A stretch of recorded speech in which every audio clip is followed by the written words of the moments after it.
Hello students, welcome to Study for Civil Services. Today is 28th of May 2020 and guys current affairs का ये lecture आप लोग देख रहे हैं। इस लेक्चर में हम लोग वेरियस सोर्सेज से न्यूज को कवर करते हैं, जैसे कि the Hindu, Indian express, times of India, live man जैसे जो न्यूज़पेपर्स होते हैं उनकी न्यूज को कवर किया जाता है। पीआईबी की रिपोर्ट्स को डिस्कस करते हैं। राज्यसभा टेलीविजन में जो भी इंपॉर्टेंट न्यूज डिस्कशन डिबेट्स आती हैं उनको कवर करते हैं, प्लस वेरियस मैगजीन जैसे कि ईपीडब्ल्यू, डाउन टू अर्थ के भी आर्टिकल्स को डिस्कस करते हैं। इन शॉर्ट गाइज, अगर आपने इस लेक्चर को पूरा एंड तक देखा तो आपको किसी भी सोर्स से करंट अफेयर्स को प्रिपेयर करने की आवश्यकता नहीं होने वाली है। और आप लोगों में से जो भी स्टूडेंट्स गवर्नमेंट एग्जामिनेशंस की तैयारी कर रहे हैं उनके लिए ये लेक्चर काफी ज्यादा इंपॉर्टेंट है। और जो भी यूपीएससी सिविल सर्विसेज या किसी भी स्टेट सिविल सर्विसेज एग्जामिनेशन की तैयारी कर रहे हैं उनके लिए मैंडेटरी है इस पूरे लेक्चर को एंड तक देखना। एंड सिविल सर्विसेज की तैयारी करने वाले स्टूडेंट्स के लिए हमारे पेड कोर्सेज अवेलेबल हैं, जहां पर आपको कंप्लीट प्रिपरेशन करवाई जाती है। सिविल सर्विसेज एग्जामिनेशन की आपको पूरा स्टडी मटेरियल दिया जाता है, प्लस समय समय पर आपके लिए टेस्ट भी कंडक्ट करवाए जाते हैं। और अभी प्रीलिम्स 2020 यूपीएससी का क्रैश कोर्स अवेलेबल है, प्रीलिम्स 2020 यूपीएससी की टेस्ट सीरीज अवेलेबल है। और जो भी स्टूडेंट्स ईपीएफओ की तैयारी कर रहे हैं उनके लिए भी पेड कोर्सेज अवेलेबल हैं। तो पेड कोर्सेज से रिलेटेड कंप्लीट जानकारी के लिए, इंफॉर्मेशन के लिए और इसको ज्वाइन करने के लिए आप इन नंबर पर कांटेक्ट कर सकते हैं व्हाट्सएप, टेलीग्राम या कॉल करके। और टेलीग्राम की एप्लीकेशन पर जाकर अगर आप इन यूजर नेम्स को सर्च करेंगे तो आपको हमारा फ्री टेलीग्राम ग्रुप मिल जाएगा, जहां पर हम लोग आपको फ्री में स्टडी मटेरियल्स प्रोवाइड कराते हैं एंड लेक्चर्स की नोटिफिकेशन अपडेट्स भी आपको वहीं पर मिल जाती है। तो चलिए फिर लेक्चर की शुरुआत करते हैं। तो देखिए गाइस, जो सिविल सर्विसेज का सिलेबस है जिसमें हम लोग को जनरल स्टडीज पेपर 1, 2, 3, 4 देखने को मिलता है, तो यहां पर हम लोग उसी के हिसाब से न्यूज को कवर करते हैं।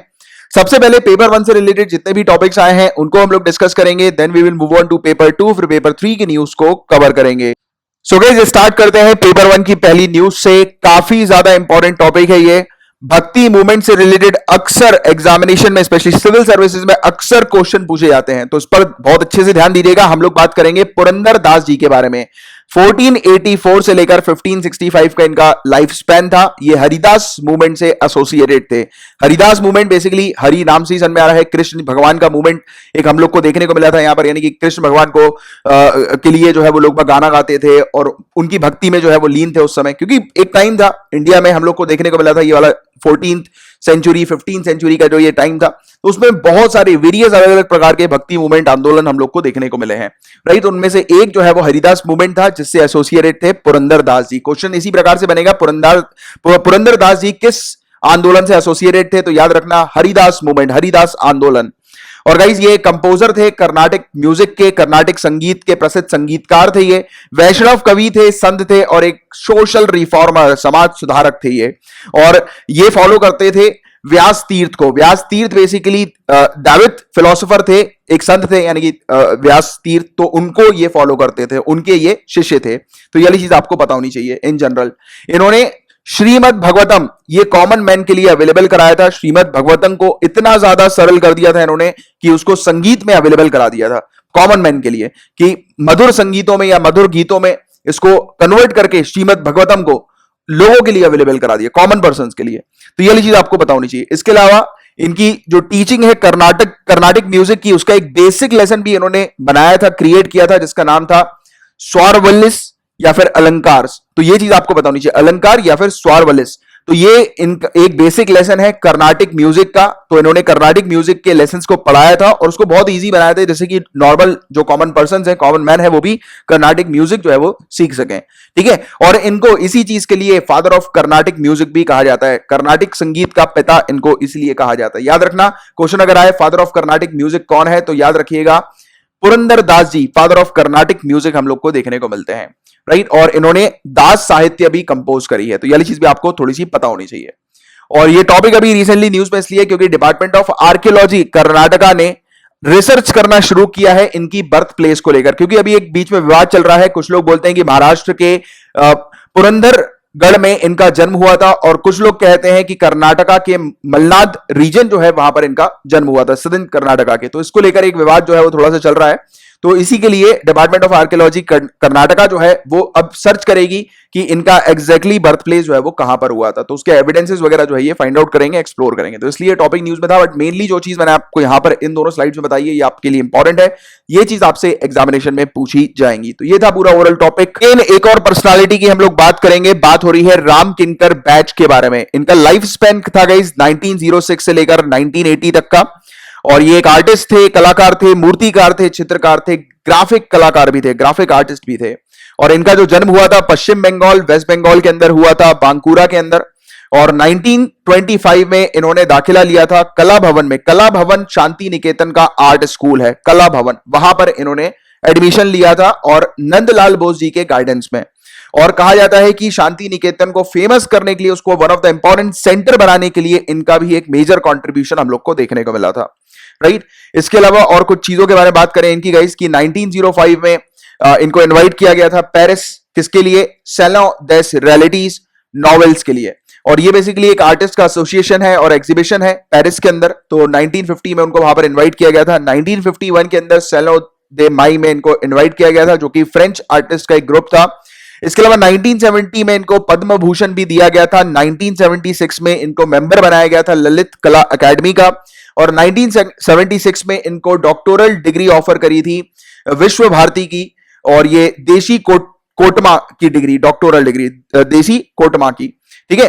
और 1979 में इनको डी लिट, ये बेसिकली जैसे डॉक्टरेट डिग्री होती है ना, वैसे ये डी लिट भी हम लोग को देखने को मिलती है। तो ये रविंद्रनाथ भारती यूनिवर्सिटी के लिए इनको मतलब जो है वो दिया गया था 1979 में। और 1980 में फिर जो है इनकी मृत्यु हो गई थी, ठीक है। तो ये 1906 टू 1980 का ये इनका पीरियड हम लोग को देखने को मिला था।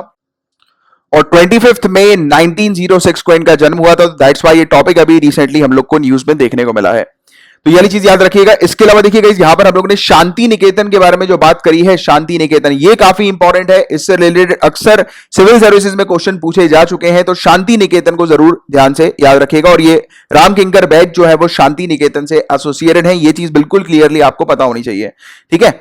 अब जो नेक्स्ट टॉपिक आ रहा है वो लोकेशन से रिलेटेड आ रहा है। आपको एक लोकेशन के बारे में पता होना चाहिए, जूबा लैंड। क्वेश्चन आ सकता है जूबा लैंड जो है वो कहां पर है? तो सोमालिया का सदर्न एरिया हम लोग को जो देखने को मिलता है, देखो आप ये सोमालिया आपको यहां पर दिखाई दे रहा है, ये सोमालिया की टेरिटरी आपको दिखाई दे रही है, पूरा सोमालिया हम लोग को देखने को मिलता है। इसको हॉर्न ऑफ अफ्रीका भी जो है वो कहा जाता है सोमालिया। मैंने कई बार आपसे इससे रिलेटेड क्वेश्चन भी प्रीवियस ट्यूटोरियल्स में पूछे हैं। तो ये सोमालिया हम लोग को देखने को मिल रहा है। यहां पर अगर आप देखोगे इसकी ये वाले एरिया पर, इस जगह पर, तो आपको जूबा लैंड जो है वो दिखाई देगा। ये जो है वो जूबा लैंड है, ये केन्या के साथ अपनी बाउंड्री जो है वो शेयर कर रहा है जूबा लैंड, और ये आप देख सकते हैं, राइट। तो ये वाली टेरिटरी, इसकी जनरल एक लोकेशन जो है वो आपको पता होनी चाहिए, अफ्रीका के अंदर ये यहां पर हम लोग को देखने को मिलता है, ये वाला एरिया, ठीक है, ये वाला एरिया।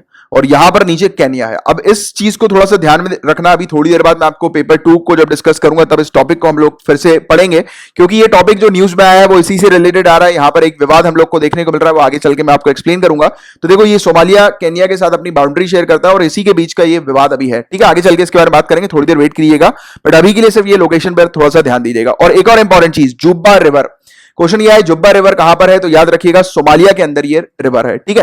तो एक जनरल नॉलेज, जनरल इंफॉर्मेशन आपको इस लोकेशन वाइज इसके बारे में पता होना चाहिए। बाकी आगे चल के हम लोग थोड़ी इसके बारे में और बात करेंगे। अभी एक वाइल्ड लाइफ सेंचुरी न्यूज में थी जिसका नाम है Dehing Patkai wildlife sanctuary. Question आ सकता है Dehing Patkai wildlife sanctuary कहां पर है? तो याद रखिएगा आसाम के अंदर ये हम लोग को देखने को मिलती है, डिब्रूगढ़ और तिनसुकिया जो डिस्ट्रिक्ट है आसाम के अंदर, वहां पर ये लोकेटेड है, ये वाली wild life sanctuary Dehing Patkai.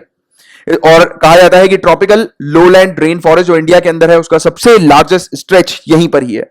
और यहां पर जो कुछ ट्राइबल ग्रुप्स जो रहते हैं गाइस, कुछ एथनिक ग्रुप्स जो हम लोग को देखने को मिलते हैं वो है ताई पाखे, कमयांग, कमती, सिंगपो, नोक्टे, अहोम, काईबाल्टा, मोरान, मोटोक, बर्मीस और नॉन इंडिजीनियस नेपाली पीपल भी हम लोग को यहां पर देखने को मिलते हैं। देखो ये इस प्रकार से कभी कभी ऐसी चीज भी आ जाती है कि ये फलाना जो ट्राइबल ग्रुप है वो कहां से एसोसिएटेड है, किस रीजन से एसोसिएटेड है, तो ऐसे क्वेश्चन आ जाते हैं। तो इसलिए इस पर भी एक नजर जो है वो आप रखिएगा बस, ठीक है। तो ये वाली चीज हम लोग को यहां पर देखने को मिली।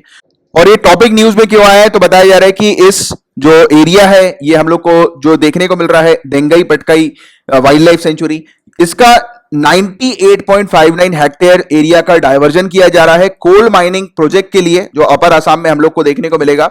यहां पर देहिंग पटकाई एलिफेंट रिजर्व है और हम लोग को साल की रिजर्व फॉरेस्ट भी यहां पर देखने को मिलता है। ठीक है, तो अभी ये एरिया मान के चलो कि इस जो वाइल्ड लाइफ रिजर्व जो है उसका ये कुछ एरिया हम लोग को देखने को मिल रहा है कि वो डाइवर्जन के लिए निकाला गया है। अब डाइवर्जन का मतलब क्या होता है, किसी भी अगर जमीन को, किसी भी लैंड को नॉन फॉरेस्ट पर्पस के लिए उपयोग में जब लिया जाता है तो दैट इज कॉल्ड डाइवर्जन। तो इसको डाइवर्जन में लिया जा रहा है कोल माइनिंग प्रोजेक्ट के लिए। तो इसको लेकर यहां पर एनवायरमेंटलिस्ट ग्रुप जो है काफी सारे हम लोग को देखने को मिल रहे हैं, तो वो अपोज कर रहे हैं इस चीज को लेकर, क्योंकि यहां पर इस एरिया से अगर एक यानी कि पार्ट जो है वो निकाला जाएगा और यहां पर एलिफेंट रिजर्व हम लोग को देखने को मिल रहा है, तो उससे काफी ज्यादा एलिफेंट्स को, वाइल्ड लाइफ को नुकसान जो है वो पहुंचेगा। तो ये बड़ा एक इशू अभी न्यूज में चल रहा था, बट मेनली आप लोग को इसके बारे में पता होना चाहिए और थोड़ा बहुत एक आइडिया इस चीज के बारे में भी इन जनरल पता होना चाहिए। ठीक है, और पेपर 1 से रिलेटेड सिर्फ इतने ही टॉपिक्स थे। अब हम लोग पेपर 2 के टॉपिक्स की तरफ आगे बढ़ेंगे। पहले टॉपिक में बात हो रही है BS6 के बारे में, भारत स्टेज 6 के बारे में। भारत स्टेज 6 का प्रोसेस जो है गाइस वो पूरी तरह से कंप्लीट हो चुका है। सभी कैटेगरीज व्हीकल्स की अब हम लोग को भारत स्टेज 6 में देखने को मिल रही है। जो लास्ट जो चीज बची हुई थी वो क्वाड्री साइकिल को लेकर बची हुई थी। क्वाड्री साइकिल का भी अब पूरा नॉर्म्स वगैरह जो है वो फिनिश कर दिया गया है। भारत स्टेज 6 में उसको ऐड कर दिया गया है क्वाड्री साइकिल को। अब पूरी जितनी भी कैटेगरीज है व्हीकल्स की इंडिया के अंदर वो सब की सब भारत स्टेज 6 में अब हम लोग को देखने को मिल रही है। और ये नोटिफिकेशन अभी जारी किया है ministry of road transport and highways के द्वारा। और इसका जो एमिशन नॉर्म जो है वो किसके ऊपर बेस्ड है, यूरोपियन यूनियन के वर्ल्ड मोटरसाइकिल टेस्ट साइकिल के ऊपर बेस्ड ये हम लोग को देखने को मिल रहा है। तो ये क्या है उसको आगे चल के मैं भी आपको बताऊंगा, थोड़े से वेट करिएगा। पहले जान लो क्वाड्री साइकिल क्या होती है गाइस। तो देखो इस प्रकार की जो गाड़ी आपको दिखाई देती है, ये वाली गाड़ी ऐसी है, छोटी सी गाड़ी, 4 व्हीलर होती है हालांकि ये, बट बहुत छोटी होती है, ऐसा लगता है ऑटो की तरह है, ये 3 व्हीलर की तरह है, राइट, बट ये होती 4 व्हीलर है। ठीक है, तो इसको क्वाड्री साइकिल जो है वो कहा जाता है। इसका साइज जो होता है वो 3 व्हीलर की तरह होता है, बट इसमें 4 पहिए होते हैं, 4 टायर्स होते हैं। कार जैसी ही ये दिखती है, बट इसका इंजन जो होता है वो 3 व्हीलर का इंजन होता है। इसके कुछ टर्म्स एंड कंडीशंस होते हैं क्वाड्री साइकिल के होने के, वो क्या क्या टर्म्स एंड कंडीशंस होने चाहिए। तो इसका जो लेंथ है वो 3.6 मीटर से ज्यादा लंबा नहीं होना चाहिए, यानी कि ये गाड़ी 3.6 मीटर से ज्यादा लंबी नहीं होनी चाहिए। इसका इंजन 800 सीसी से कम का होना चाहिए और इसका वेट 475 केजी से नीचे होना चाहिए।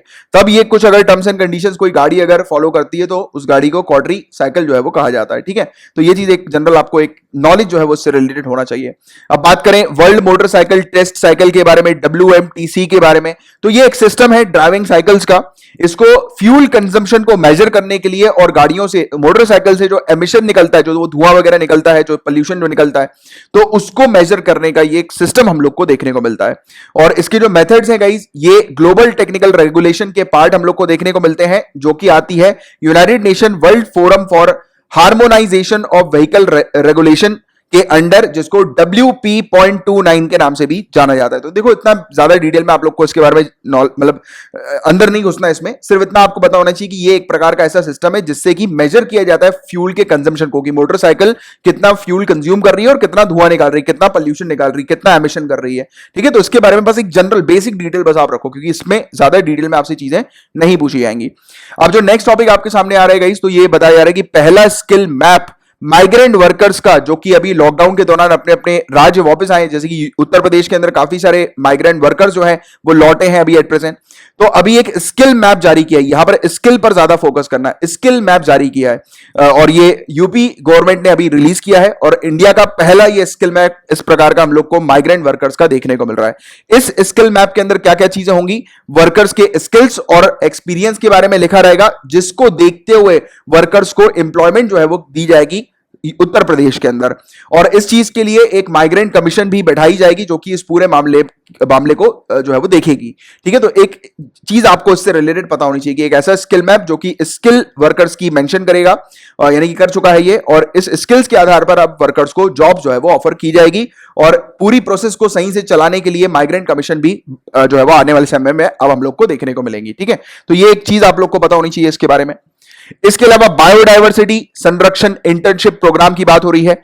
इसको लॉन्च किया गया है international day for biological diversity के दौरान। अब मैंने आपसे अभी 1-2 दिन पहले हम लोगों ने इस टॉपिक को डिस्कस किया, international day for the biological diversity. फटाक से बताओ किस दिन international day for the biological diversity आता है, ऑब्जर्व किया जाता है, और उसकी थीम क्या है, ये दोनों चीज मैंने आपको बताई थी, फटाक से बताइएगा।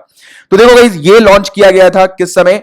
International day for biological diversity के समय। और नाम से हालांकि हम लोग को क्लियर हो रहा है कि बायोडायवर्सिटी को कंजर्व करने की बात की जा रही है, प्रोटेक्ट करने की बात की जा रही है, इसके संरक्षण की बात हो रही है। और ये क्या है? एक इंटर्नशिप प्रोग्राम है।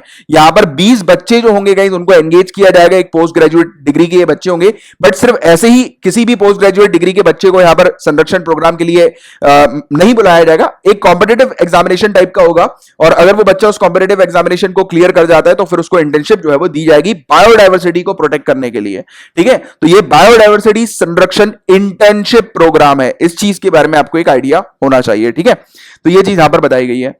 अब जो नेक्स्ट टॉपिक आ रहा है गाइस, अब हम बात करेंगे, वो मैंने आपको मैप दिखाया था जिसमें हमने बात करी थी सोमालिया के बारे में, स्पेशली जुबालैंड के बारे में हम लोगों ने डिस्कशन किया था। याद आ रहा है? अभी थोड़ी देर पहले हम लोगों ने पेपर 1 में देखा था ये वाला टॉपिक। तो देखो, मैंने आपसे बोला था केन्या भी देखो, केन्या के साथ सोमालिया अपनी बाउंड्री शेयर करता है। तो अभी मैरीटाइम डिस्प्यूट इन दोनों कंट्रीज के बीच में अभी हम लोग को देखने को मिल रहा है, मैरीटाइम डिस्प्यूट। अब देखो, ये वाला जो एरिया आपको यहां पर दिखाई दे रहा है, जहां पर मेरा कर्सर है, और ये आपको ये वाला एरिया जो देखने को मिल रहा है, तो ये जो पूरा एरिया है, इस पर विवाद चल रहा है। विवाद ये चल रहा है, केन्या बोल रहा है कि ये पूरा एरिया, यहां तक का एरिया जो है वो केन्या का है। सोमालिया बोल रहा है कि यहां तक का एरिया, यानी कि ये वाला देखो, ये ब्लू लाइन तक का एरिया जो है वो सोमालिया का है। तो ये बड़े इशू जो है वो चल रहे हैं, एक डिस्प्यूट हम लोग को देखने को मिलता है। तो अक्सर आसपास की जो नेबरिंग कंट्रीज होती है उनके बीच में लैंड डिस्प्यूट्स हम लोग को देखने को मिलता रहता है, मैरीटाइम डिस्प्यूट्स हम लोग को देखने को मिलता है, समुद्री विवाद हम लोग को देखने को मिलता रहता है, राइट? तो ये कॉमन बात है, बट आप लोग को एग्जैक्टली पता होना चाहिए कि ये विवाद किस चीज को लेकर है। तो देखो, एक तो हमने देख लिया कि यहां पर 1 लाख स्क्वायर किलोमीटर का एरिया है जो कि डिस्प्यूटेड एरिया है, जहां पर इशू चल रहा है। दोनों कंट्रीज बोल रही हैं कि ये एरिया, मतलब एक कंट्री बोल रही है कि एरिया मेरा है, ये बोल रही है एरिया मेरा है। तो ऐसा मुद्दा जो है हम लोग को देखने को मिल रहा है। बट इस मुद्दे का मेन कारण, मेन रीजन क्या है? Main reason is black gold. Black gold main reason है। ऑयल और गैस इस एरिया पर है, और बहुत ही ह्यूज डिपॉजिट, एक भारी भंडार हम लोग को तेल और गैस का इस एरिया में देखने को मिल रहा है। और आप जानते हैं कि तेल और गैस ये एक ऐसी चीज है जो किसी भी कंट्री को, की इकोनॉमी को एकदम से जो है वो उछाल देती है, बूम लेकर आ जाती है उसकी इकोनॉमी में। तो इसलिए यहां पर लड़ाई जो है वो मेनली इस रीजन पर चल रही है। और रीजन, मेन कारण जो है कि वो इस रीजन के अंदर एक बहुत बड़ा जो है वो भंडार, हम लोग को तिजोरी जो है वो एक बहुत बड़ी देखने को मिल रही है। जिस भी कंट्री के पास ये आ जाएगी, उस कंट्री की इकोनॉमी में एक बूम हो सकता है। तो ये एक विवाद हम लोग को इस प्रकार का देखने को, सिंपल सी चीज बस आपको ये पता होनी चाहिए, किस कंट्री के बीच में विवाद है, किस चीज को लेकर विवाद है, और वो विवाद के पीछे का बैकग्राउंड, मेन कारण क्या है, बस दैट्स इट। इतनी चीज आपसे सिविल सर्विसेज डिमांड करता है, और करेंटली क्या चीज चल रही है उसके बारे में एक जनरल आइडिया होना चाहिए। बट देखो, ये विवाद आज का नहीं है, अभी अभी का ये विवाद नहीं है, पहले, काफी पहले का ये विवाद चलता आ रहा है। अभी 2009 में समझौता भी हुआ था, एक मेमोरेंडम ऑफ अंडरस्टैंडिंग दोनों कंट्रीज के बीच में देखने को मिली थी, और दोनों कंट्रीज ने एक दूसरे को नो ऑब्जेक्शन सर्टिफिकेट जो है वो दे दिया था कि हमें कोई ऑब्जेक्शन नहीं है इस एरिया के ऊपर। दोनों ने मान गए थे, एक टाइम 2009 में आया था, दोनों मान गए थे, और उन्होंने सबमिट भी कर दिया था अपना no objection certificate United Nation Commission on the limits of the continental shelf के पास। तो ये क्या है? ये बॉडी CLCS, तो वो भी मैं आप लोग को अभी थोड़ी देर बाद बताऊंगा, बट पहले आप ये मुद्दा पहले समझ लो। तो इन्होंने क्या किया? इन्होंने नो ऑब्जेक्शन सर्टिफिकेट दे दिया एक दूसरी कंट्री को, बोल दिया कि भाई ठीक है, हमें कोई लेना देना नहीं, अब छोड़ो, जान दो। अब ये हट गए। बट अभी अभी क्या हुआ, सोमालिया को 2014 में थोड़ी सी चुल हुई। सोमालिया ने इंटरनेशनल कोर्ट ऑफ जस्टिस, जो कि द हेग नीदरलैंड्स में हम लोग को देखने को मिलती है, तो वहां पर मामला पेश कर दिया डिस्प्यूट को रिजॉल्व करने के लिए। और 2019 के अंदर ICJ ने इनकी सुनवाई जो है वो 8 जून 2020 तक पोस्टपोन कर दी थी। तो इसलिए अभी ये टॉपिक हम लोग को न्यूज में देखने को मिला। तो बस एक इन जनरल चीज आपको पता होनी चाहिए कि अभी ICJ में इनका मुद्दा चल रहा है एट प्रेजेंट। बीच में इन्होंने मुद्दे को अपने सॉल्व भी कर लिया था, बट पता नहीं क्या हुआ कि फिर से इन्होंने मुद्दा जो है वो अपना शुरू कर लिया। बट ये एक जनरल चीज आपको इसका एक आइडिया होना चाहिए, और मेन कारण विवाद का क्या था उसके बारे में एक अंडरस्टैंडिंग आपको आपकी होनी चाहिए। अब CLCS क्या है? Commission on the limits of continental shelf, ये क्या है? तो देखो गाइस, ये basically United Nation Convention on the law of the sea, United Nation का एक एग्रीमेंट है, एक कन्वेंशन है समुद्री लॉ को लेकर, समुद्र के कानून को लेकर। तो उसको इंप्लीमेंट करने का टास्क होता है CLCS का। तो ये इंप्लीमेंट करती है यूनाइटेड नेशन के कानून को, जो कि समुद्र से रिलेटेड हम लोग को देखने को मिलता है। यहां तक बात क्लियर? आगे की बात करें, इसका और क्या काम होता है? तो देखो, आपको पता होगा, कोई भी एक कंट्री है, कोई भी कंट्री के 200 नॉटिकल माइल्स जो होता है, कोई किसी भी कंट्री का, उसके बाद का जो एरिया जो हम लोग को देखने को मिलता है वो इंटरनेशनल वाटर्स होता है। तो इसका काम क्या होता है? ये 200 नॉटिकल माइल्स के आउटर लिमिट जो है वो सेट करती है, यानी कि 200 नॉटिकल माइल्स का जो एरिया है किसी भी कंट्री का कोस्टल एरिया, यानी कि 200 नॉटिकल माइल्स को लेकर, और उसके बाद का जो एरिया, अगर कुछ चीज ऐसी आती है कि जैसे कोई कंट्री क्लेम कर रही होती है कि इसके बाद का ये वाला एरिया भी मेरा है, यानी कि काफी सारी ऐसी कंट्रीज होती हैं जिनके दूर दूर आइलैंड्स वगैरह होते हैं, दूर दूर कुछ टेरिटरी होती है, कुछ एरियाज होते हैं, तो ये क्या करती है, सुनिश्चित करती है, इंश्योर करती है कि ये एरिया जो होगा वो इस कंट्री का होगा, ठीक है। और अगर कोई और दूसरी कंट्री डिस्प्यूट करती है, विवाद करती है, तो उसको सॉर्ट आउट करने का काम भी जो होता है वो इस कमीशन का होता है। तो बस ये एक जनरल चीज आपको बतानी चाहिए, sort out in the sense कि मतलब दोनों के बीच में वो बिल्कुल एक्चुअल फैक्ट्स एंड फिगर्स को रखकर जो है वो बातचीत करवाती है कि जिससे कि विवाद वगैरह कम हो जाए। और फिर अगर कंट्री जब मानती नहीं है, फिर वो आईसीजे के पास जाती है, इंटरनेशनल कोर्ट ऑफ जस्टिस के पास जाती है, जो कि अभी हमने देखा सोमालिया और केन्या के बीच में, राइट। तो ये एक चीज हम लोग को इसकी देखने को मिलती है, इस कमीशन की देखने को मिलती है। तो ये अंडरस्टैंडिंग आप बिल्डअप करो इस कमीशन से रिलेटेड बस। इसके अलावा इस कमीशन के अंदर टोटल कितने मेंबर्स होते हैं, 21 सदस्य, 21 मेंबर्स इसमें हम लोग को देखने को मिलते हैं, जो कि एक्सपर्ट्स होते हैं जियोलॉजी में, जियोफिजिक्स में, हाइड्रोग्राफी में। ऑब्वियसली बात है एक्सपर्ट्स की यहां पर आवश्यकता है, क्योंकि यहां पर कोई ऐसे जनरलाइज लोग तो बैठेंगे नहीं, यहां पर तो एक्सपर्ट्स लोग बैठेंगे। इसलिए मैंने आपको बोला था कि ये बिल्कुल फैक्ट्स एंड फिगर्स को ध्यान में रखते हुए चीजें बताती है, राइट। और फैक्ट्स एंड फिगर्स को कब ध्यान में रखा जाएगा, जब एक्सपर्ट्स वहां पर होंगे। इसके अलावा और इनके जो मेंबर्स हम लोग को 21 मेंबर्स इस बॉडी के देखने को मिलते हैं, वो जो जिस भी कंट्री ने कन्वेंशन साइन किया होता है, तो उसकी जो स्टेट पार्टीज होती हैं वो इलेक्ट करती हैं ये 21 मेंबर्स को। तो बस ये बेसिक अंडरस्टैंडिंग आपको इसके बारे में पता होनी चाहिए, इससे ज्यादा और कुछ आपसे डिटेल में नहीं पूछा जाएगा इसके बारे में। अब नेक्स्ट जो टॉपिक आ रहा है, हीट वेव का हम लोग को देखने को मिल रहा है। 45 डिग्री, अभी देखो आप जानते हो अभी नौ तपा चल रहा है, गर्मी एकदम पीक पे हम लोग को देखने को मिल रही है, और हीट वेव्स की यहां पर बात हो रही है। और हीट वेव के चलते जो है काफी सारे लोगों की मौत तक हो जाती है, इतना डेंजरस होता है हीट वेव। और स्पेशली किन लोगों की मौत होती है, जो फील्ड वर्क कर रहे होते हैं, जैसे कि फार्मर्स हो गए, जो कंस्ट्रक्शन वर्कर्स हो गए, तो इन लोग की मौत तक हो जाती है हीट वेव के चलते। तो इतना खतरनाक होता है हीट वेव।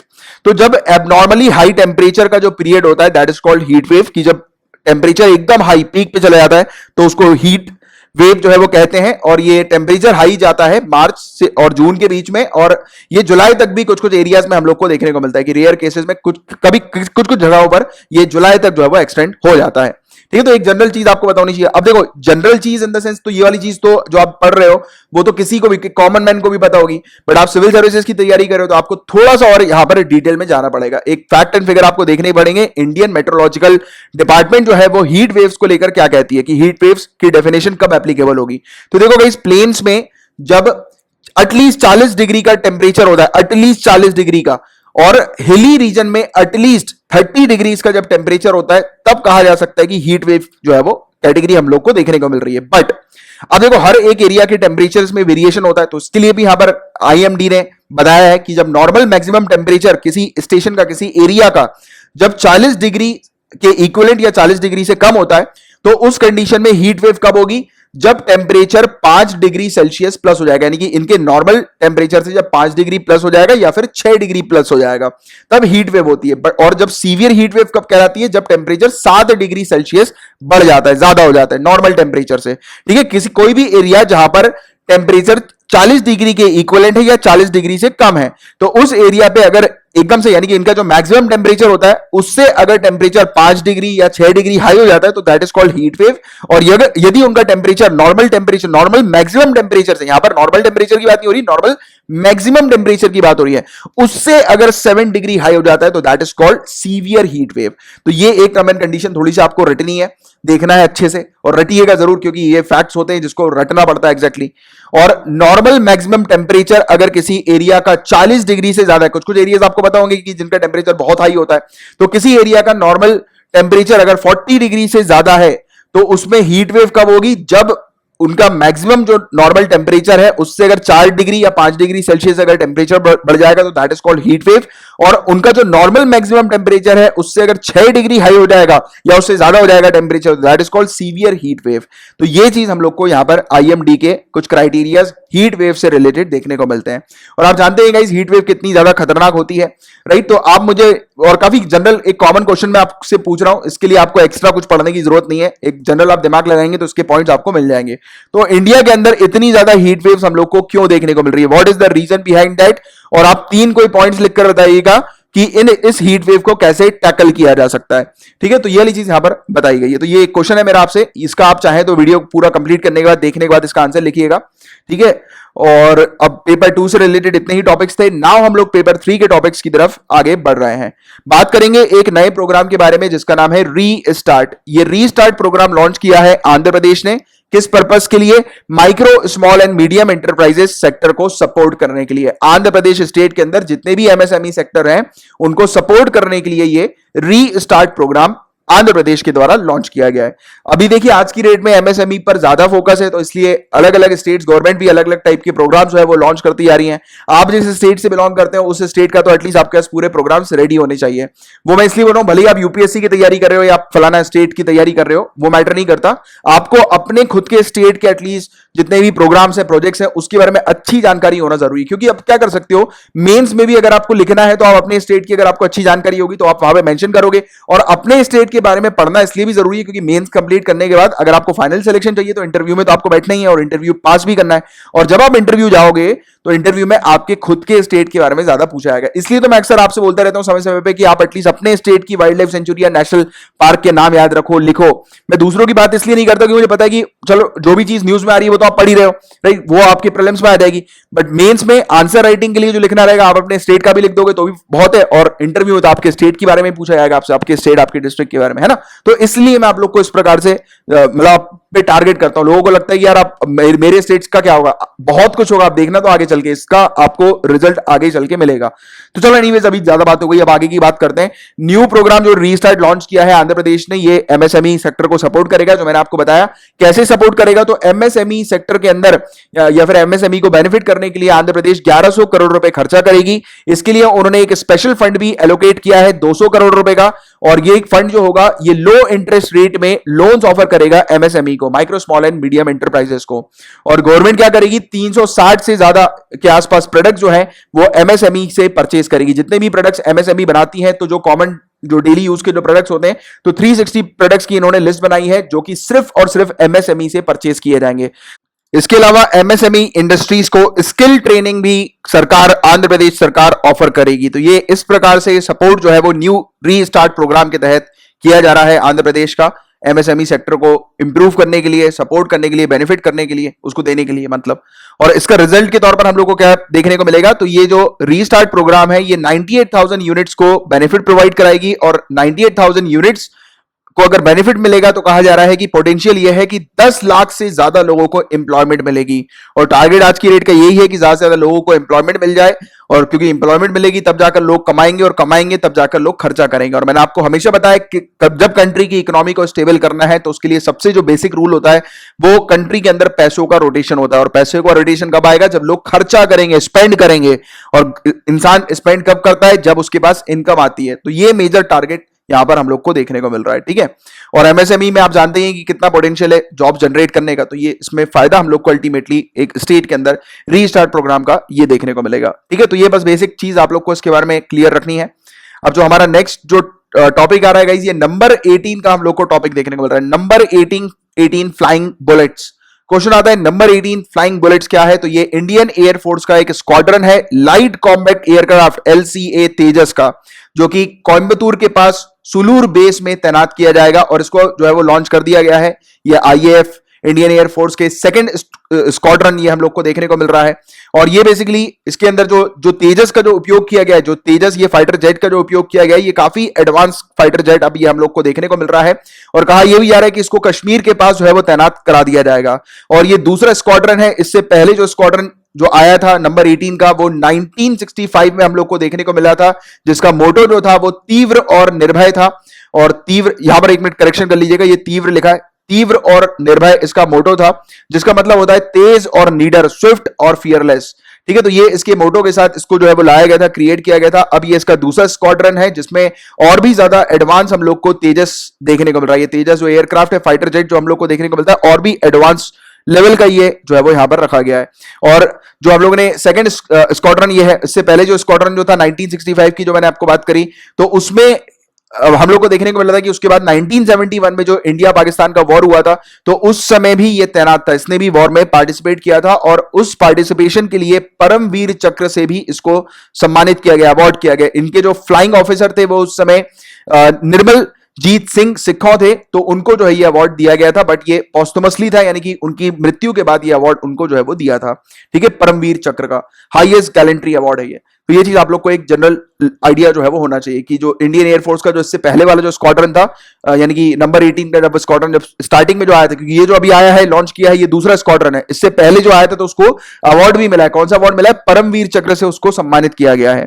तेजस एयरक्राफ्ट की बात करें गाइस तो ये लाइटेस्ट और सबसे smallest fourth generation supersonic combat aircraft हम लोग को देखने को मिलता है। इसमें काफी एडवांस टेक्नोलॉजीज हैं, जैसे कि fly by wire fight control system, flight control system. इसके अलावा डिजिटल एवियोनिक्स इसके अंदर मौजूद है, मल्टी मोड रडार इसमें हम लोग को देखने को मिलते हैं, और इसका जो स्ट्रक्चर जो बनाया गया है, क्रिएट किया गया है, वो बहुत सारे मटेरियल से मिलाकर क्रिएट किया गया है, बनाया गया है। ठीक है, तो ये चीज हम लोग को देखने को मिलती है। और ये देखो आप, ये मतलब जो हम लोग को तेजस जो देखने को मिल रहा है एडवांस वाला, वो ये है। ठीक है, बात करेंगे इस तो देखिए बताया जा रहा है कि एक रिपोर्ट के थ्रू कि धरती की मैग्नेटिक फील्ड वीक हो रही है। पिछली 2 सेंचुरी में हम लोगों ने 10% धरती की मैग्नेटिक फील्ड की स्ट्रेंथ ऑलमोस्ट खो दी है, और धरती की जो मैग्नेटिक फील्ड होती है ये हम लोग को सोलर रेडिएशन से प्रोटेक्ट करके रखती है। तो ये धरती की जो मैग्नेटिक फील्ड है वो वीक हो गई है, ये एक रिपोर्ट में पता लगा है। और आप देखो ये वाली फिगर को देखो आप ध्यान से, यहां पे आप देखोगे कि यहां पर एक श्रिंक हम लोग को देखने को मिल रहा है। ये मान के चलो कि एक सिकुड़ गई है इस जगह पर आकर। तो ये बताया जा रहा है कि धरती की मैग्नेटिक फील्ड में श्रिंक भी ऑब्जर्व किया गया है साउथ अटलांटिक एनोमली में, और ये जो एरिया है ये साउथ अटलांटिक एनोमली का हम लोग को देखने को मिल रहा है। और ये किस लिए हुआ है तो इसका कारण बताया जा रहा है कि धरती का पोल रिवर्सल जो है वो अप्रोच कर रहा है, यानी कि धरती के जो पोल रिवर्सल, आपने देखो एनसीईआरटी की टेक्स्ट बुक में इस प्रकार के फिगर्स देखे होंगे, जो पोल जब रिवर्स होते हैं, जैसे कि ये ऊपर हम लोग को नॉर्थ पोल दिखाई देता है, नीचे साउथ पोल हम लोग को दिखाई देता है। बट जब आप पोल रिवर्स हो जाते हैं तब हम लोग को क्या देखने को मिलता है? साउथ ऊपर चले जाता है, नॉर्थ जो है वो नीचे चले जाता है। और ऐसा जो पोल रिवर्सल जो होता है गाइस, ये हर 2.5 लाख सालों में होता है, ये चीज यहां पर बताई जा रही है। और हालांकि ये नॉर्मल जनरल पब्लिक वगैरह है उनको कोई इफेक्ट नहीं करता, उनको कोई प्रॉब्लम वाली सिचुएशन नहीं आती है। बट हाँ, टेक्निकल डिफिकल्टीज ऑब्जर्व की जा सकती है सैटेलाइट्स में और स्पेस क्राफ्ट में। तो ये स्पेस क्राफ्ट और सैटेलाइट्स के अंदर टेक्निकल डिफिकल्टीज हो सकती है, बट नॉर्मल जनरल पब्लिक के लिए ये कोई चिंताजनक बात जो है वो नहीं बताई जा रही है। तो ये एक नॉर्मल चीज इसको कहा जाता है। ये बोला जाता है कि रफली 2.5 लाख सालों में ये होता है एक बार, और ये जो है वो मतलब अप्रोच कर रहा है। ये अब देखो अप्रोच कर रहा है, इसका मतलब ये नहीं कि आज से 10-15 साल में हो जाएगा या 20 साल 50 साल में हो जाएगा, उसमें बहुत टाइम लगेगा, राइट। बट अभी ये इसका रीजन जो बताया गया है वो पोल रिवर्सल की थ्योरी बताई गई है, तो उसके बारे में एक जनरल आइडिया होना चाहिए। और पोल रिवर्सल के बारे में अच्छे से आगे एनसीईआरटी में एक बार पढ़ लीजिएगा डिटेल में, क्योंकि ये चीज न्यूज में आई है तो आपसे स्टैटिक पोर्शन में पूछी जा सकती है, तो इसके बारे में आप लोग को पढ़ना है। ये आज का होमवर्क है, आप कहीं पे लिख लो। लास्ट में मैंने इसको लिखना जो है वो भूल गया हूं, तो अभी आप लिख लो, लास्ट में जो है वो जो भी होमवर्क होंगे उसमें ये एड ऑन कर लेना, ठीक है। अब जो नेक्स्ट टॉपिक आपके सामने आ रहा है, एक मछली के बारे में हम लोग बात करेंगे। पुंटियस सैंक्टस इसका नाम बताया जा रहा है, पुंटियस सैंक्टस। ये मछली कुछ इस प्रकार की दिखती है। ये मछली जो है न्यू स्पीसीज पाई गई है, स्मॉल फ्रेश वाटर फिश ये हम लोग को देखने को मिल रही है, एक छोटी सी है। इसकी लेंथ जो है वो टोटल 7 सेंटीमीटर तक की मैक्सिमम हम लोग को देखने को मिल सकती है। और कहा जा रहा है कि ये सिप्रिंडे फैमिली से बिलोंग करती है, और तमिलनाडु में ये डिस्कवर हुई है, तमिलनाडु के वेलंकानी में ये हम लोग को देखने को मिली है, ठीक है। तो ये इसलिए ये न्यूज में था ये वाला टॉपिक, ये मछली का। और इसकी फिजिकल कैरेक्टरिस्टिक्स की बात करें तो इसका माउथ जो है वो प्रोटेक्टेबल हम लोग को इसका माउथ देखने को मिल रहा है। मान के चलो कि चौड़ा है इसका माउथ, खुला हुआ टाइप का इसका माउथ है, ठीक है, थोड़ा सा चौड़ा टाइप का। आप देखो इसकी फोटो में तो इसका माउथ जो है ये देखो आगे से ये खुला हुआ टाइप का कुछ दिखाई दे रहा है, तो इसको प्रोटेक्टल जो है वो कहा जाता है। मैक्सिलरी बार्बल्स इसमें हम लोग को देखने को मिल रहे हैं, तो इसके ये देखो आप, ये यहां पर आप देखोगे इसके जबड़े वगैरह के पास कुछ मैक्सिलरी बार्बल्स हैं, थोड़ी लाइन वगैरह टाइप की है। पर हालांकि देखो इतनी फिजिकल कैरेक्टरिस्टिक इसके बारे में नहीं पूछी जाएगी, फालतू है इतना डिटेल में आप लोग के लिए पढ़ना। मेनली बस याद रखो कि ये जो है वो एक मछली की स्पीसीज है जो कि तमिलनाडु में हम लोग को देखने को मिली है। ज्यादा से ज्यादा ये पूछा जाएगा आपसे, और या फिर इसका लोकल नेम पूछ लिया जा सकता है कि केरला में इसको क्या बोलते हैं, तो परल नाम से ये केरला में जानी जाती है, तमिलनाडु के अंदर केंडे नाम से ये मछली जानी जाती है। बाकी इतना फिजिकल कैरेक्टरिस्टिक वगैरह इतना नहीं आता, ठीक है। बस ये मेन चीज बस आप ध्यान में रखो। अब जो नेक्स्ट टॉपिक की बात करेंगे तो यहां पर बताया जा रहा है छत्तीसगढ़ के एक हम लोग स्टबल बर्निंग के मॉडल को देखेंगे। छत्तीसगढ़ का एक स्टबल बर्निंग का मॉडल। स्टबल बर्निंग क्या होती है गाइस, तो ये मैं कई बार आप लोग को पढ़ा चुका हूं स्टबल बर्निंग के बारे में। आपको पता होगा पंजाब और हरियाणा साइड पे बहुत ज्यादा स्टबल बर्निंग के केसेस हम लोग को देखने को मिले हैं, और पहले मिले थे, फिर अभी बीच में थोड़े केसेस कम हुए थे, बट अगेन न्यूज आ गई है कि फिर से वहां पर केसेस जो है वो बढ़ गए हैं। तो इसमें क्या होता है कि किसान जब अपनी खेतों की छटाई कर लेते हैं, फसलों की छटाई कर लेते हैं, तो उसके बाद जो भूसा जो बच जाता है, तो किसान उस भूसे को जो है वो साफ करने की जगह उसको जला देते हैं, ठीक है। तो उससे क्या होता है, ये इस प्रकार का पोल्यूशन हम लोग को नजर आता है, दिखता हुआ नजर आता है, और उससे दिल्ली भी काफी इफेक्टेड रहती है पोल्यूशन के कारण। ये चीज हम लोग को देखने को मिलती है। तो छत्तीसगढ़ का एक मॉडल है स्टबल बर्निंग को टैकल करने का। तो उसमें छत्तीसगढ़ क्या करती है, छत्तीसगढ़ की स्टेट गवर्नमेंट में हम लोग को देखने को मिला है कि एक गौथन्स जो है उसको इन्होंने सेटअप किया अलग अलग गांव में। तो गांव के अंदर गौथन्स को सेटअप किया है। ये 5 एकड़ का एक प्लॉट है। हर एक गांव के अंदर जो गौथन का हम लोग को देखने को मिल रहा है। अब ये गांव में ये जो 5 एकड़ की जगह है वो किस पर्पस के लिए यूज में की जा रही है, तो यहां पर कहा जाता है कि जितने भी गांव में जो भी किसान वगैरह हैं तो वो क्या करते हैं, परली दान मतलब पीपल डोनेशन, परली दान के तहत वो डोनेट करते हैं अपने स्टबल्स को, यानी कि उनकी जो खेत है उसके अंदर जितने भी स्टबल बचे हुए हैं, यानी कि जो भूसा जितना भी उनके खेत में बच गया है, जो रेसिड्यू जिसको हम लोग बोलते हैं ना, क्रॉप रेसिड्यू, जितना वो बच गया है उसको ये दान कर देते हैं इसमें 5 एकड़ के प्लॉट में। और फिर वहां पर क्या किया जाता है, इस यहां पर उस धान या फिर जो रेसिड्यू जो होता है उसको बेसिकली ऑर्गेनिक फर्टिलाइजर में कन्वर्ट किया जाता है। उसमें काउ डंग जो गाय का गोबर होता है वो मिक्स किया जाता है और भी कुछ नए नेचुरल जो एंजाइम्स वगैरह जो होते हैं उसको मिक्स करके उसको बेसिकली एक नेचुरल फर्टिलाइजर जो है वो बना दिया जाता है, ऑर्गेनिक फर्टिलाइजर जो है वो बना दिया जाता है। तो सिंपल बस याद रखो, गौथान्स के अंदर एक 5 एकड़ की जमीन हम लोग को देखने को मिलती है और उस गांव में जितने भी जो फार्मर्स वगैरह होते हैं वो क्या करते हैं, दान करते हैं अपने स्टबल को, यानी कि उनके खेत में जब हम लोग को देखने को मिलता है कि जब फसल की कटाई वगैरह हो जाती है तो जो क्रॉप रेसिड्यू बचता है, जो स्टबल बचता है, तो उसको यहां पर दान कर देते हैं इस 5 एकड़ के प्लॉट में। और इस 5 एकड़ के प्लॉट में काफी सारे लोगों को एम्प्लॉयमेंट भी दी जाती है, यानी कि ऑब्वियस बात है कि यहां पर ऑटोमेटिकली तो रखने से कुछ होगा नहीं, यहां पर कुछ लोग होंगे जो कि मिक्स करेंगे इस स्टबल को, कन्वर्ट करेंगे ऑर्गेनिक फर्टिलाइजर में। अब ये कैसे कन्वर्ट करते हैं, तो इसमें काउ डंग को मिक्स कर देते हैं, मतलब गाय की गोबर को मिक्स कर देते हैं और भी कुछ नेचुरल एंजाइम्स होते हैं उसको मिक्स कर देते हैं और फिर नेचुरल फर्टिलाइजर या फिर ऑर्गेनिक फर्टिलाइजर जो है वो बना दिया जाता है इसके तहत। तो ये इस प्रकार की प्रैक्टिस हम लोग को छत्तीसगढ़ के अंदर देखने को मिल रही है। इसको छत्तीसगढ़ मॉडल के नाम से जाना जाता है। तो ये चीज आप थोड़ी सी ध्यान में रखिएगा, राइट, इसके बारे में। और इसके जो दूसरे बेनिफिट्स हैं वो मैंने आपको एक बताया ही है कि ऑब्वियस बात है कि यहां पर जब मतलब ऑटोमेटिकली तो एक 5 एकड़ के प्लॉट में मतलब खुद ब खुद तो ये बन नहीं जाएगा ऑर्गेनिक फर्टिलाइजर, इसको बनाने में लोगों की रिक्वायरमेंट होगी। तो रूरल एरियाज के अंदर जो रूरल यूथ है उनको एम्प्लॉयमेंट भी मिल जाएगी यहां पर। और कहा जा रहा है कि छत्तीसगढ़ के अंदर ऐसे 2000 गौथन्स हम लोग को सक्सेसफुली डेवलप देखने को मिल रहे हैं, यानी कि बना दिए गए हैं गौथन्स 2000। तो ये भी चीज याद रखना, कभी कभी ऐसा भी क्वेश्चन आ सकता है कि गौथन क्या है। तो एक एरिया है करीब हम लोग को देखने को मिलता है कि ये 5 एकड़ का एरिया होता है, 5 एकड़ का प्लॉट होता है और जहां पर जितने भी स्टबल होते हैं उसको मिक्स किया जाता है काउ डंग के साथ और फिर कुछ और नेचुरल एंजाइम्स वगैरह जो होते हैं उसके साथ मिक्स किया जाता है और एक ऑर्गेनिक फर्टिलाइजर बनाया जाता है। तो ये प्रोसेस हम लोग को छत्तीसगढ़ के अंदर देखने को मिल रही है और ये बताया जा रहा है कि एक तरीका है जिससे कि स्टबल बर्निंग के इश्यूज को रिजॉल्व किया जा सकता है। ठीक है, तो ये छत्तीसगढ़ मॉडल है, इसको आप थोड़ा सा ध्यान में रखिएगा। और ये हमारा आज का लास्ट टॉपिक था गाइस, और मैंने आपको जितने भी टॉपिक्स पढ़ाए हैं अगर वो अच्छे से आपको क्लियर हो गए तो आप मेरे इस लेक्चर को आपके किसी भी सोशल मीडिया अकाउंट पे शेयर कर दीजिएगा। और यदि आप टेलीग्राम के किसी स्टडी ग्रुप में शामिल है तो वहां पर भी आप मेरे लेक्चर को शेयर कर सकते हैं। और रुकिए कहीं जाइएगा नहीं, कुछ जनरल स्टडीज के टॉपिक्स में आपको एज होमवर्क दे रहा हूं जिनको आपको प्रिपेयर करना है। इसकी पीडीएफ में यहां पर मैं आपको हिंदी में डाल दूंगा, यहां पर हिंदी में अभी डाला नहीं है, मैं भी जब आपको पीडीएफ इसकी दूंगा तब ये हिंदी में आपके पास आ जाएगा। और इसकी पीडीएफ जो है गाइस वो हमारे पेड कोर्सेज मेंबर्स को प्रोवाइड की जाती है और पेड कोर्सेज को ज्वाइन करने के लिए आप इन नंबर पर कांटेक्ट करके ज्वाइन कर सकते हैं। अब देखिए एक अलग से करंट अफेयर्स की पीडीएफ का भी पेड कोर्स हमने शुरू किया है, तो इस नंबर पर कांटेक्ट करके आप उसकी जानकारी हासिल कर सकते हैं। अब देखिए गाइस आपके लिए आज पहला क्वेश्चन ये है कि BS6 भारत स्टेज 6 क्या होता है, ये आपको बताना है। और इंडिया ने क्यों भारत स्टेज 5 को स्किप किया है और भारत स्टेज 4 और भारत स्टेज 6 में क्या डिफरेंस है। तो ये चीज मैं आपको ऑलरेडी पहले काफी डिटेल में पढ़ा चुका हूं प्रीवियस ट्यूटोरियल्स में। इसके अलावा स्टबल बर्निंग क्या होता है और इंडिया के अंदर स्टबल बर्निंग से एसोसिएटेड क्या क्या प्रॉब्लम्स है और स्टबल बर्निंग को किस प्रकार से प्रोडक्टिविटी में कन्वर्ट किया जा सकता है। उसमें आप ये छत्तीसगढ़ के गौथन वाला जो मॉडल जो हम लोगों को देखने को मिला, स्टबल बर्निंग का मॉडल जो हम लोग को छत्तीसगढ़ का देखने को मिला, उसको भी आप मेंशन कर सकते हैं अपने आंसर में। और अभी न्यूज ये बताई जा रही है स्टबल बर्निंग को लेकर गाइस कि इस साल अप्रैल 15 से लेकर 24 मई के बीच में 13,026 इंसिडेंट्स हम लोग को स्टबल बर्निंग के देखने को मिले हैं।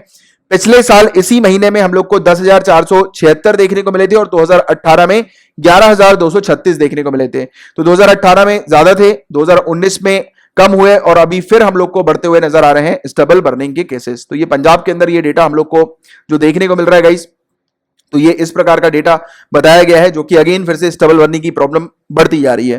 ठीक है, तो वही एक इशू है स्टबल बर्निंग का कि उससे पोल्यूशन जो है वो काफी ज्यादा होता है। तो ये दो क्वेश्चंस के आंसर आपको लिखना है। और एक और क्वेश्चन जो मैंने भी आपको थोड़ी देर पहले दिया था वो पोल रिवर्सल वाला, उसको एक बार आप पढ़ लीजिएगा अच्छे से डिटेल में। और बीच में शायद एक आधी और दिया था मैंने। ठीक है, तो जितने भी क्वेश्चन मैंने आपको बीच में दिए हैं तो उसको एक बार अच्छे से प्रिपेयर करो, हैंड रिटन नोट्स बनाओ। और अगर आप ऐसा कर लेते हो तो नीचे कमेंट बॉक्स पे लिख देना सर होमवर्क डन, मुझे पता लग जाएगा आपने होमवर्क कंप्लीट कर लिया है। और होमवर्क करने से पहले ये इंग्लिश और हिंदी दोनों में नोटिस लिखा हुआ है, इसको एक बार पढ़िएगा, राइट। और बस इतना ही था आज के लिए। और टेलीग्राम की एप्लीकेशन पर जाकर अगर आप इन यूजर नेम को सर्च करेंगे तो आपको हमारा फ्री टेलीग्राम ग्रुप मिल जाएगा, जहां पर हम लोग आपको फ्री में स्टडी मटेरियल्स प्रोवाइड कराते हैं एंड लेक्चर्स की नोटिफिकेशन अपडेट्स भी आपको वहीं पर मिल जाती है। तो चलिए फिर मिलते हैं कल, तब तक के लिए bye bye, take care, have a great day ahead, Tata.